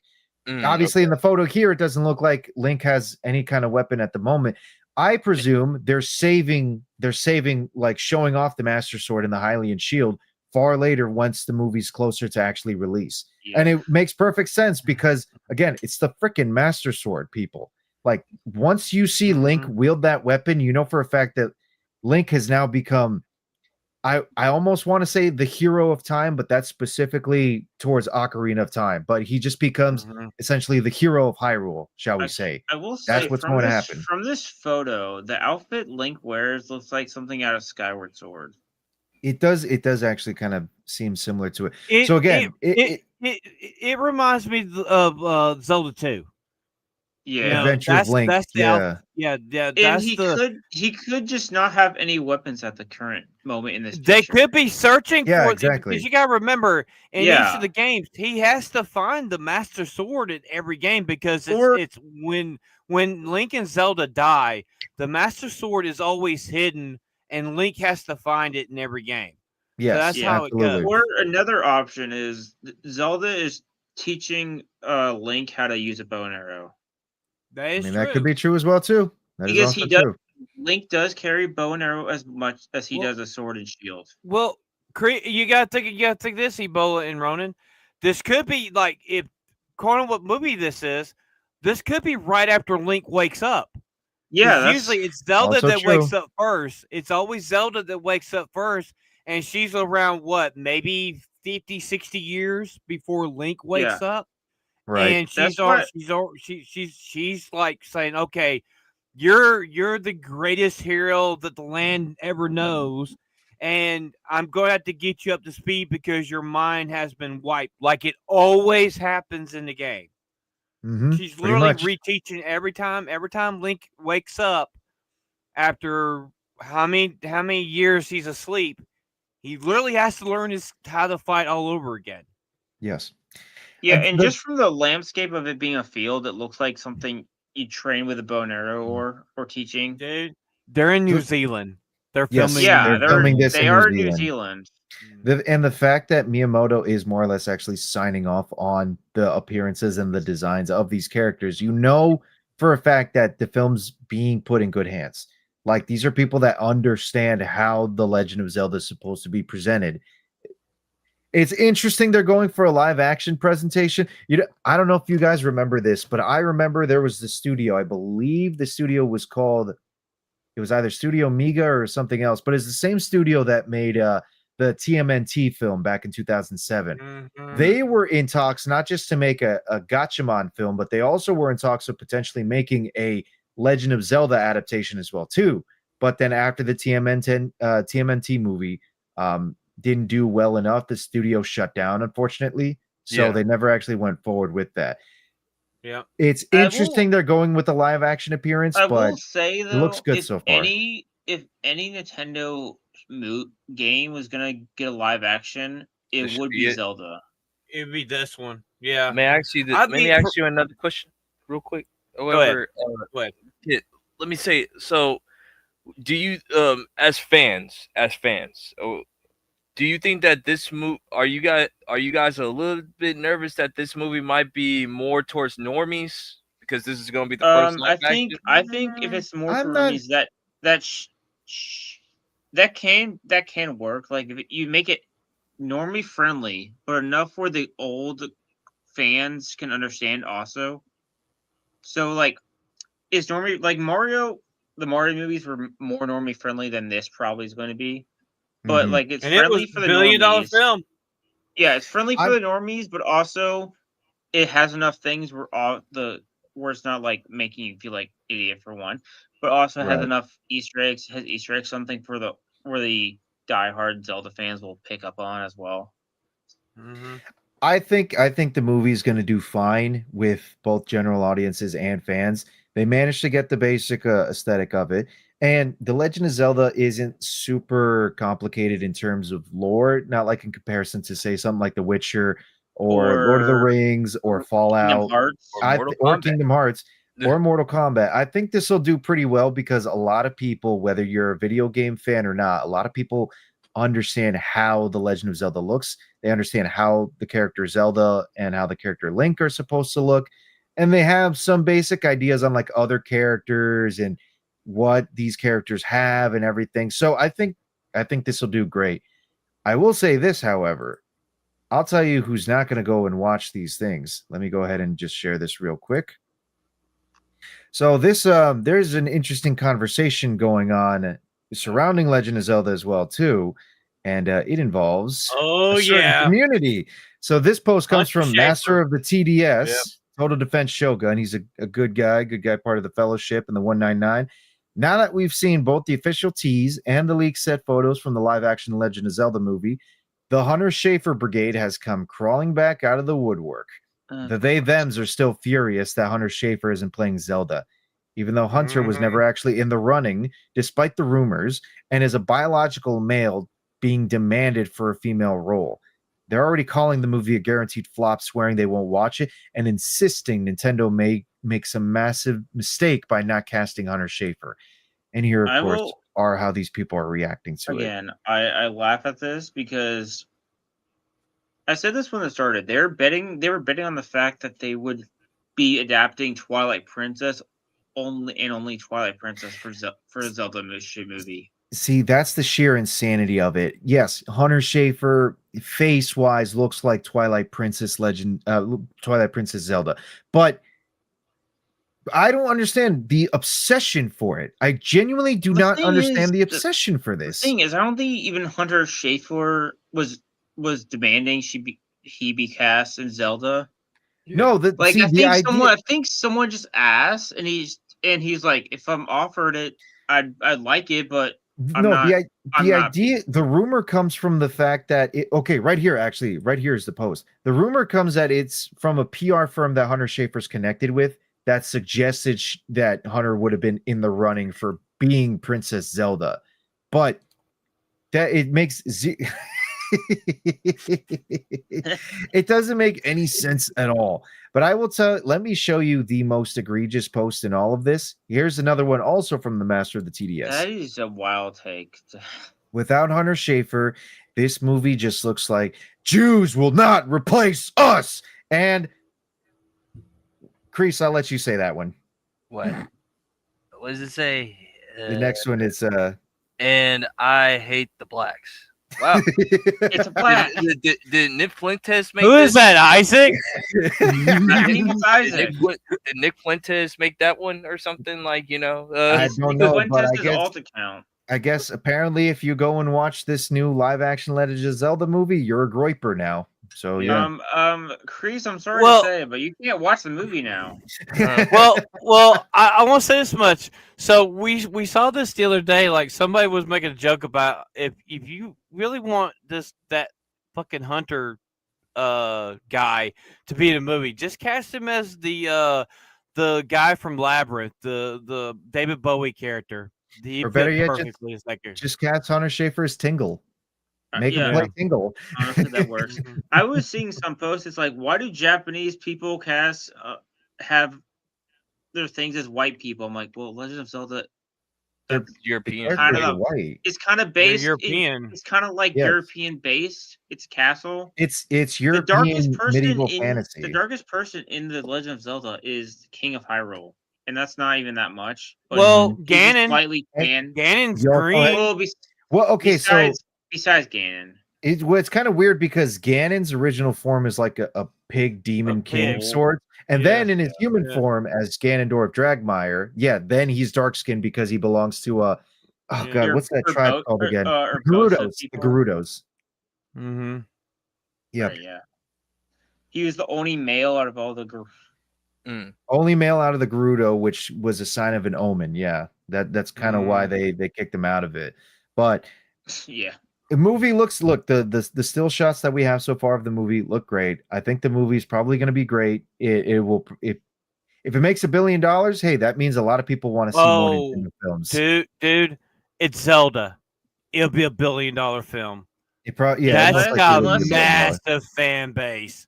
And And Beardo, was it Tears of the Kingdom? It didn't Tears fall of the off, Kingdom. homie. no, It didn't fall off, homie. Mhm. It was one of the most sold games. Also, He's being people are retarded. People are comparing it to Lord of the Rings, which I think, Yeah, again, so high it makes bar, zero but sense it's these not- kind of comparisons. it's The high clo- bar, but it's not like it's unwarranted because it's basically Nintendo's Lord of the Rings in a way. The closest comparison I can see with that though is that earlier Zealand. artwork, well, not just New Zealand, but like earlier artwork for like the first game had Link basically kneeling in front of a crucifix, and they had some Christian symbolism in the first game before they finally released it to the rest of the world, and they got rid of it because it probably wasn't a good idea to use the Christian symbolism in it, but it was there. And some of that official artwork is still kind of there. So if you wanted, you could almost say Legend of Zelda is a Christian, story, but neither here nor there. I'm not going to go that far. Yeah. You can say it's implied in a way because he does worship some. It was implied until they started introducing the three goddesses of Hylia. That's when they started changing it. Was that Skyward Sword? No. It was Ocarina of Time, I believe, when they actually started pushing for the three goddesses of Hylia. Mm-hmm. Yeah, they probably didn't want to maybe make this assumption they're referencing an actual religious thing. Right. Well, that's why they did the fantasy religion. They want to make the game universal. Well, exactly. The thing is, the thing with Zelda is an alternate universe to ours. So they did a lot of crossovers with religion, because in the original Zelda there was one religion. And and Ganon was against that, and you're correct. I mean, the original game in Japan had a cross that Link prayed to, and it's where, like in the second game, there's another, where Zelda is asleep in that dungeon area. There's a cross that's behind her with I think it's the Triforce logo on the cross itself, and they had to remove it. But yeah, didn't his original shield had a cross? Yes. No, the original shield did have a cross. Now, speaking of, in Ocarina of Time, one of the original designs for the mirror shield also had the crescent moon, which is a big symbol for Islam. So yes, they like to put some various symbols of Easter religion eggs into the game. Yeah. Mm-hmm. So I'm excited for it. So Kreese, what we got up next, homie? We're gonna do a small review of Frankenstein, and then we'll end it off with Derry. Yes, Frankenstein. So, who wants to go first? I'll go first. So I have to say, we got to watch Frankenstein the other night, and I have to say, man, I love the movie. It was better than what I thought. It was chef's kiss. It was a 10 out of 10 for me. It was accurate to the story. I think the guy that played the creature himself did a phenomenal job as the creature. Oscar Isaac as Victor. Yeah. You hated him and you felt sorry for him at the same time in that movie. Great movie. And what's his name? Waltz. Christoph Waltz. Yeah, as his benefactor. Good movie. Just good movie. Yeah. You go next, Ronin. All right, sure. I'll go ahead next. Let me simplify it by saying this. Razor Fist made a post before talking about how everything about the film was done much better in the book, and that this is just another glorified monster fest that Guillermo del Toro likes to make. All I can say is, You're wrong.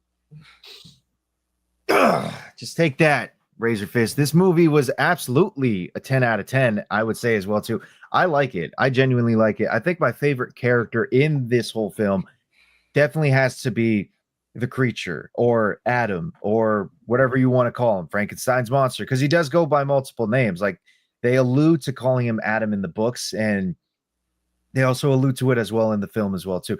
It does stay very closely connected to how the book was, and it's absolutely, oh god, it's such a great film. I just pitied this poor monster throughout the whole film.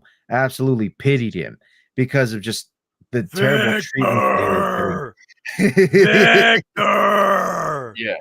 Dang, he was hard. Elizabeth. This is the one little whisper where he does Elizabeth, because it shows that yes, he's learning, but he is trolling Frankenstein, dude. He's absolutely trolling him. It's good. It's a really good film. I highly recommend it. If you want to go and watch it, go watch it on Netflix. It's great. I would suggest watching it. Ebola. I thought it was it was good because like I did like how they did like two, like kind of like in a way three stories. Like one was before, like when he was starting to make the thing, then you went everything that happened post for Victor post the monster, then everything that happened to the monster post the accidents, and then you got to the end when he talks to Victor, and then he pushes the boat out in the water. Nice. I like the perspective of that. It was two stories in one, like Ebola said. You had the perspective of Victor, and you had the perspective of the monster, and that worked perfectly in this movie. Yeah. Right. Yeah. I think one of the other iterations of the story of Frankenstein that like almost comes as close to this in terms of just how good it really was the manga adaptation by Junji Ito, because Junji Ito himself also made an adaptation of it. I had the chance to read it a while back when it first released, and it again it stays very close to the original novel, and it's really good. Like I really enjoyed the Junji Ito version of it. Like he's a little bit more reserved in it, like how he normally is with a lot of his other mangas, where he just goes over the top with a lot of his like crazy otherworldly horror. And this one, he kind of like reels it back a bit, but it's still just as good. And yeah, I don't know what else I can say about this film, but it's great. It's absolutely fantastic. What do you think about it, Kreese?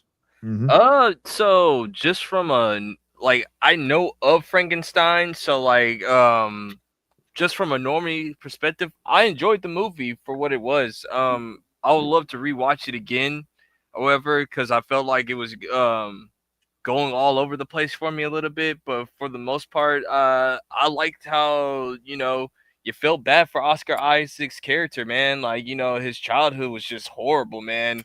And then also, you got the crazy monster. It's like a revenge mission too at the same time or whatever. Yeah, and then also, he like Frankenstein is kind of low key an asshole because he tried to take his brother's like fiance too. I'm like, yo, man, like you kind of hate him, but you also kind of feel bad for him, like Phantom said. So overall, I think this is a good movie that Netflix did or whatever. Definitely, part of me kind of wish I would have went to the theater for it because I would love to hear it in surround sound or wherever. But for the most part, it was solid, man. I enjoyed it. I enjoyed it for what it is. Yeah, I think it's like an 8 or a 9 for me per se or whatever. I think from what you guys are saying about Razor Fist or whatever, God bless him. I would love for him to come on on our show so he can explain himself a little bit or whatever. But get Vagabond on there too. Like if you know, you know. Yeah. I think. I mean, this is this is no shade towards Razor Fist, but in my opinion, I think you're just being edgy, bro, for the sake of being edgy or whatever. Again, no shade to him, because like other than that, like a lot of his political takes are actually pretty good. But when it comes to some culture stuff, he does tend to be a contrarian, shall we say. He likes to be a contrarian about a lot of things. I think the word you're looking for is a moron. No. He has the right to not like it. Yeah, of course. You know? Well, he's got his own opinions. Some of his takes are he backed Melanie. stupid. Do I need to say any more? He was on Melanie's side with the old Gooner shit. He's a simp. I mean, look, outside of that, obviously, like he does tend to have some good takes, shall we say. But specifically speaking with like Frankenstein, yeah, this is the part where I would have to disagree with him. I liked it. Phantom, you like it. Kreese, you like it. Ebola, you like it. Again, he doesn't like it, but it's like I said, sometimes you just got like, listen, this is gonna be in pop culture forever until the good Lord takes us home. Yep. There's gonna be movies where like everybody likes it, and you personally are not gonna like it, and you're okay being on the island by yourself or whatever. Or there's gonna be times where like people hate this movie and you love it, and you gotta be okay if you're gonna be on the island by yourself. Like, it's a you gotta you just gotta be okay with that or whatever. Shout out to Derek Anderson. I'm learning from that man. Like all right. Now, let's talk about it. Welcome to Derry. Oh, that last episode was fucking crazy. Phenomenal. Crazy. Dude, 10 out of 10. That last episode was a 10 out of 10. It was what? Oh God. Woo. It's way better. Without giving it spoilers, there's one hell of a jump scare in the fucking episode. Oh man. Hell of a jump scare. I literally dropped my cigarette and nearly pissed myself when it happened. I jumped, and I usually don't jump at jump scare things. I wasn't expecting it. This TV show right here, like, I mean, it's like, for me, like, it's hard, like, it's hard to scare me when it comes to horror per se or whatever. But I ain't gonna lie, this series kind of make me sweat a little bit. Like, it's like, I'm not even gonna lie. It like, this is pretty good for what Eddie Muschietti's doing or whatever. And like Phantom said earlier, got faith in Batman. Got faith in Batman. Me personally, I'm not. We might be just the people on the island for on ourselves for this, and the thing is, with the Flash movie, you have to look at context. Context matters or whatever. With the Flash movie, he was like the 5th or 4th director on a script that was like on like 6 or 7 rewrites or whatever. The movie wasn't gonna be able to be saved, in my opinion, or whatever. Like, no director could have made a miracle out of that or whatever. That was a failing movie. It was. It's not even so much Muschietti's fault. It's literally the executive's fault. And the screenwriter's fault. Yeah. Well, also the guy that played Flash. I mean, there's so much controversy as Miller because of all the controversy. That guy. And of course on the Flash, but back to Welcome to Derry. What I'm saying is, like, if Batman Brave and the Bold is a supernatural sort of movie or whatever, like Welcome to Derry, I think it's gonna be okay, wise. But as far as this episode, man, me personally, I thought it was like the last episode was cool and all, but like this episode right here was so good. Because it like gave us the like a little bit more on how Pennywise acts or whatever. As far as the kids are amazing or whatever. Like, they're not annoying. They're actually are like kids. What would happen in a situation? Especially the black child in the show, man. I like, dude, her face, like the way she like. Dude, she's literally like, there's a scene where they walk into this room and you can literally see the terror on their face, especially these kids. Fucking, I love it. I love this show. Nice. Yeah. All right. Yeah, like the Welcome to Derry cast is they killing it, man. Like so as somebody that hasn't seen the show yet, unfortunately, I haven't got the chance to do it, but I have seen both of the movies that came out, the new ones that came out 2017, 2018, I believe is when they came out. And I absolutely love both of them. I thought they were great. The kid actors in the first one did a pretty good job.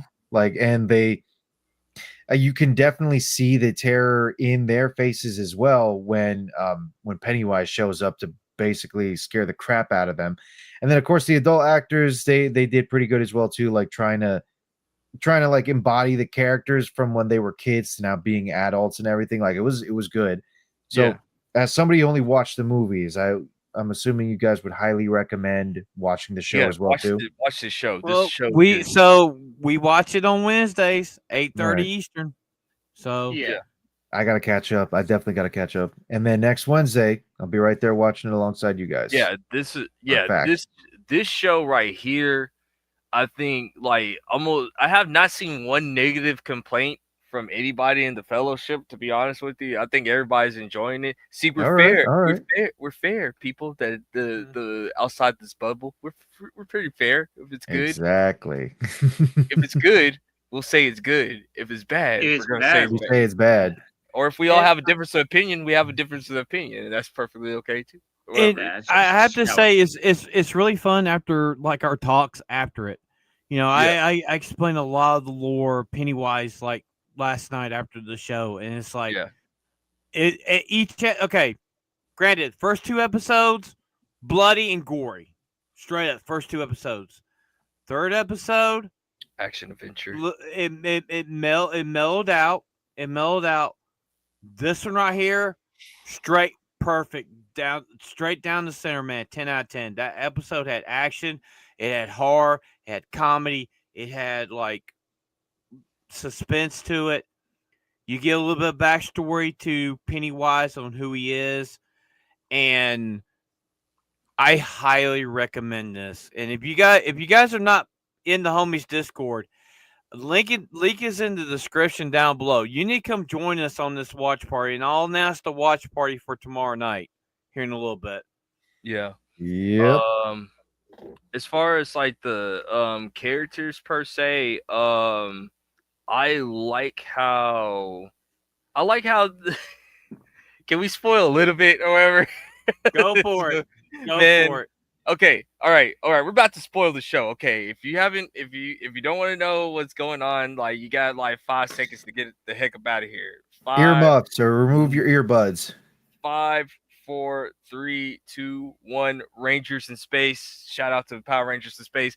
Yeah. So like like the dad that's been arrested already. Like, so like he's in trouble for. Of course, they think that these kids have been. He killed the first set of kids. Yeah, they think that he killed the first set of kids or whatever.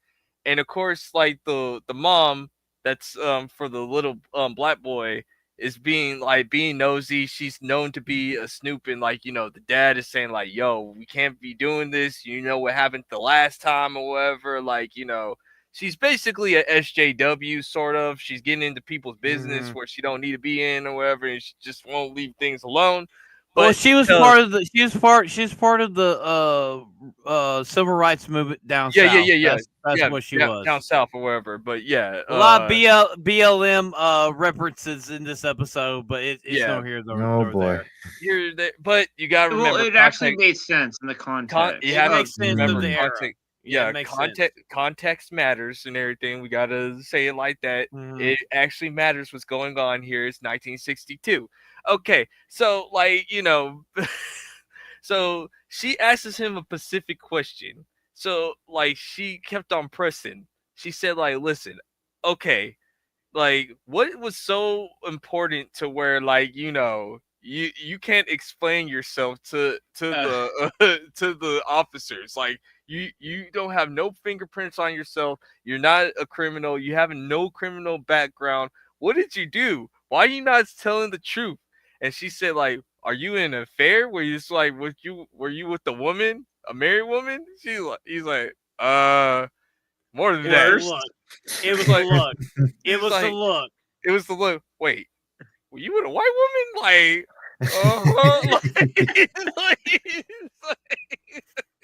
We were all tripping. And I type in the chat, "Jungle fever." He got that jungle fever. Yeah, shout out to Kreese guessed it like 30 seconds prior. I was like 30 seconds in. I was like, oh man, he probably got in trouble for being with that white woman, didn't he? Like, and get this. This is my theory. So old girl, like the little white girl or whatever that's seen the visions and everything. You remember in the first episode where like the black girl was knocking on the mom's door or whatever, and she told her to go back to her grandma's house or whatever. I think the daddy and yeah, I think her. That's just, I think that's what it is. It seems plausible because she doesn't have a husband, or her husband was the pickles. That's what I mean. The husband's dead. No, think about it, because she kind of panicked. She's like, "What are you doing here? You need to go back to your grandma's house, like ASAP, right now, and everything." Now, come on, now, like now, if you put that scene with what was going on, you like, well, wait a minute, hold on, like like that don't make no sense, like it's plausible. Yeah, and then, but you could also show up to she's a concerned mother.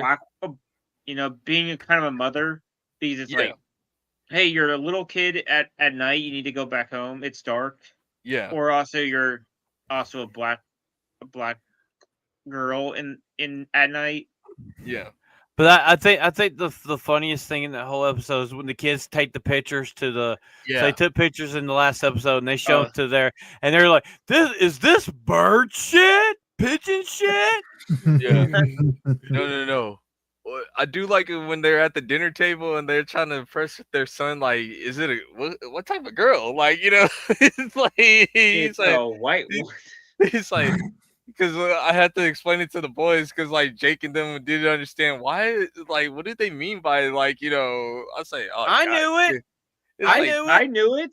It's like I was like, dude, like there's hardly no black girls in Derry, bro. Like they have to like be sure, because hey man, it's 1962. What do you got this little black boy bringing in this little white girl to the thing? They gonna have a cross in front. They're gonna have a burning cross in front of their. Well, he said, "Well, I'm in trouble for is gonna get me lynched." That's exactly what he fucking said. Like, overall, I love it, yeah. and we know that the director of this is the director of Batman: Brave and the Bold, and I have high hopes for it. And we were talking about this last night. Since he's going to be like working with the stuff for Clayface, wouldn't it be cool to see Clayface transform into Pennywise at some point as a little Easter egg for his role in freaking Bordelli? That'd be pretty cool.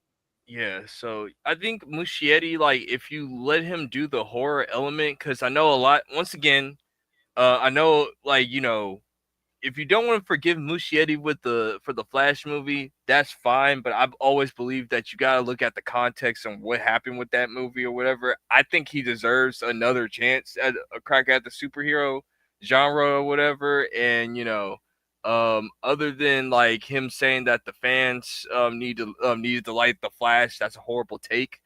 I think if you give him the supernatural elements and with Batman has a lot of supernatural elements, so I don't want to hear in the comment section, Batman supernatural.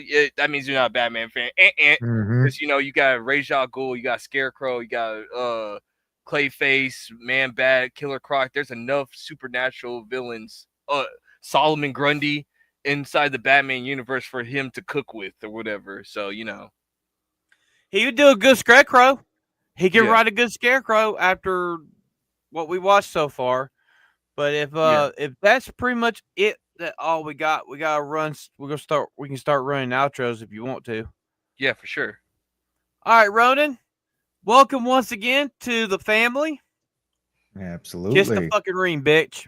I ain't got a ring. Kiss the ring, bitch. So what you got going on? Well, first, go ahead and just cut that ring finger off there real quick. But anyways, yesterday I finally managed to fix up some of my streaming stuff again, and I streamed Death Stranding, and so far it's quite an interesting game with a Is lot of it very walking and walking delivering simulator? boxes. Walking Yes, sim it absolutely is. and this thing when it comes to the Game Awards, a walking simulator is nominated for Game of the Year this year. Yep, Death Stranding Yeah, 2 I has think been both Death nominated. Strandings has been nominated for Game of the Year. So far, from what I've seen with Death Stranding 2, at least, is that they kind of emphasize the combat. So hopefully, Death Stranding 2 will actually be more fun. But for now, we're going to go ahead and go through the first Death Stranding. This Saturday, if anything, I'm setting up another stream. I'm going to be playing through the very first Fallout game, like Nice. OG Fallout Interplay, The 8-bit computer one? RPG style kind of thing. Nice. So that'll be a lot of fun, and that'll prep me up and kind of heat me up again, shall we say, for season 2 of Fallout. So just an idea there, guys, for another watch party. If you're interested, of course, you can do something like that. But yeah, that's pretty much it for me. And it's whoa! Don't you do a show on Sunday? Thank you very much for reminding me of that as well. Sunday, I will be here again on the For the Homies channel with Matinee with the Homies. And that will be also pretty fun. Ebola, what you got going on other than date well, night? Well, I think tomorrow, depending if something comes out tomorrow, I might make a video on. I'll see. But then I have my Monday, Tuesday videos, which now I'm kind of go. I mean, it's still Asian related, but it's more video game centric now, since it's off season time. So then I have Wednesday with Sophie, assuming she's alive. Date night. Date night. Then I have my Thursday stream, which I talk about whatever, basically. Which is a few hours before here. Then Saturday, anime with the homies. Then me and Kreese is on. I swear it's not hentai. Attempting to, make it somewhat sane. Yeah. Outside that, nothing. That's about it. Chris, what you got going on, brother? So every Tuesday, most likely I will drop a video on like culture war stuff. I will not be put into a box. I'll talk whatever I want to talk about that day, whatever comes to mind or whatever. If it's culture war stuff, or if it's just something that's on my mind, I just want to give to the public. I'm gonna talk about it, put it on the channel. Also, next Thursday, we might have a guest or whatever. We gotta just talk about it or whatever. And then of course Saturday, this Saturday, anime with the homies. I might be able to make it. I forgot to tell you something. I might have something that came up or whatever, but I need to talk to you about it. And then I swear it's not hentai this Sunday. And like Ebola said, we gotta try to wrangle the special needs childrens together to hope that they do a good podcast. Shout out to Vagabond and everybody else over there. I swear it's not hentai. We just have fun. It's random as hell, but we have fun talking about anime or whatever comes to mind. So Okay, so I'm gonna drop some stuff. So tomorrow night, 8:00 Eastern, in for the official For the Homies podcast Discord. 8:00, we're gonna be watching the newest episode of My Hero Academia. At 9:00 Eastern, for the homework for Matinee with the Homies, we're gonna be watching a true Thanksgiving film, Addams Family Values. Also, not this Saturday, but the following Saturday, the Saturday after Thanksgiving, a bunch of the guys and myself are going to be playing Among Us in Discord. So if you guys have the game, you want to join us, hop on in there. We love to have you in there to have a little fun and fuck around. And yeah, Matinee with the Homies on Saturday. Sunday is going to be Thanksgiving movies, and our special guest should be Mo Zamboni. So I want to see avocados in the chat for hours on Sunday. Spam Goodbye. those avocados. Yep. And so thank you, Ronin, for coming on tonight. Welcome to the team, and we're out, and we'll see you guys in Discord here in a little bit. So I am Phantom X. He's Booming Bob, aka Sons in Shadow, aka Atomic Ebola. He's Rhonda the Conqueror, and he's MMA-Kreese-King Jr. We're the homies, and we'll see you guys Saturday night for Anime with the Homies. And in veins of Footboy himself, Vagabond, if it's brown, flush it down. Good night, everybody. Peace out. Like the stream, nerds. Like the stream, nerds. Peace. Baseball.